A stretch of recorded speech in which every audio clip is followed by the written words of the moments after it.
接落来，蔡观众没有来看过这新闻，讲到哈马斯政治领袖哈尼耶，前日宣布同意埃及甲卡达所提出的停火协议了后，十月到以色列总理纳坦雅胡又还下令对巴勒斯坦的拉法发动军事攻击，上无有19名的民众死亡。另外一方面，以色列第二大城特拉维夫当天暗时呢，就出现几多千人上街头示威，因要求纳坦雅胡赶紧停战，让人质会当转来。纳坦雅胡表示会派代表去到开罗参加协商的会议。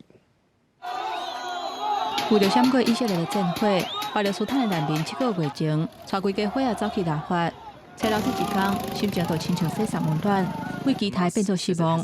哈马斯政治领袖哈尼亚宣布同意埃及甲卡达两国提出停火协议了后，民众就是苦难总算结束，欢头喜面去街仔路拍扑啊，还有负责人跪伫土骹感谢天公伯啊。不过欢喜才几啊点钟尔，以色列的炮弹就拍入来拉法的东部，一暗至少夺走19条人命，而且还包括这个7个月大的红婴仔。What has he done to deserve this? 以色列攻击的理由是哈马斯的火箭炮要伫个克瑞沙路关口造成4个以色列军方的士兵死亡。以色列军方还阁派战车伫拉法阻击，而且伫初六向拉法空投传单，要求拉法东部10万的百姓疏散去附近加尤尼斯、加马瓦西的布棚区。حسب الله ونعم الوكيل حسب الله ونعم الوكيل الله يتأكد منهم。另外一方面，哈马斯接受停火协议的消息传出来了后，以色列第2大城特拉维夫的街仔路出现几啊千人示威游行，要求总理纳坦雅胡停战，让人质会当回去处理。End this war, save all the hostages,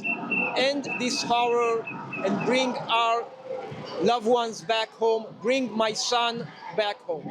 A democratic leader in time of war, the people have to trust you. They have to trust you to be leading them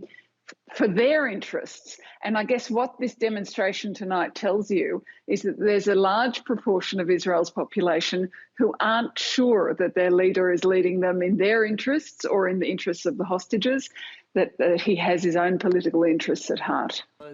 美国拜登政府是再三明确向纳坦雅胡表示，拉法是红线，无希望看到拉法出现大规模的地面战。纳坦雅胡初六这一天出席犹太大屠杀纪念活动的时阵，嘛则对这点做出明确的回应。Even if Israel is forced to stand alone, we will stand alone, and we will continue to strike our enemies powerfully until victory. 公司新闻，王慧文编译。